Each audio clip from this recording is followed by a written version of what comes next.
I chose to believe every word I was fed, and I thought the coals on my back were a product of the lack you left when you stepped back and racked your brain for a reason to stay. But you could not seem to formulate any such thought in your head. So you left with nothing more than a reason you kept silent, and my mind would riot, stuck in self-perpetuated mental violence and dreams kept private. The ambition to fix this wish list of selfish, misfit, realist missions contained within a vision of wishful thinking and seeking deep into a new bit of misproportioned emotions, leaking through a seeping truth constructed by my need to feel important. When you would look back and think of all the little things you regret, I just wanted you to think of me when you'd think back to all the things you regret. I spent so much time convincing myself that the rest of this mess that I stressed within this relationship was a product of the world's impressions, not my deep desire to be needed. And it's hard to admit, but I guess I've come to terms with the fact that I just want to be needed. And I convinced myself that I needed to be needed. And if that was true, I would still be smiling like you still today, but for different reasons. I chose to dismiss the possible instance that the lips I love to kiss could form the words goodbye. And it was a simple lie, but I told it to you like the captain of a sinking ship, choosing to believe the bottom of the ocean was a better source of oxygen.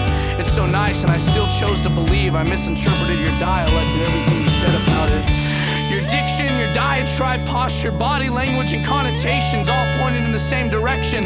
The selection of contingent messages postponed until further notice, because I was ashamed to admit the problem and pretend your happiness came from me and that your happiness was important. But we aborted the sordid truths we once distorted when I saw the shape of your dress when you wore it, and that was enough until it wasn't, and that's when you finally felt supported. So the others courted you and you mentally recorded and endorsed the force before the compliments you received came in, and you felt empowered enough to take your final bow and find love within the arms of another instead of this heart of mine.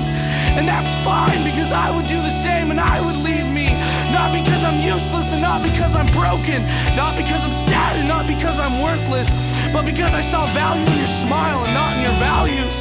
And I'm sorry, and I love you. And that's why I can finally sleep at night, because you are free and you can thrive. And I'm just happy I gotta be a part of your life. I'm just happy I gotta be a part of the journey that you call your life. And I finally feel fine, because I spent so long trying to change you, not realizing I was the one who needed to change. I was selfish to assume you loved me more than you love yourself, even though I never felt the same. And there's so many things that my selfishness tried to take away, but you were the one that was the hardest to watch walk away. But thank you for letting me be a part of everything you were building and creating and finding truth in life, and you were relating in so much beauty. And I love you, and I'm sorry. Thank you for letting me be a part of your journey. Thank you for letting me be me. And thank you for setting me free and showing me love in its full capacity.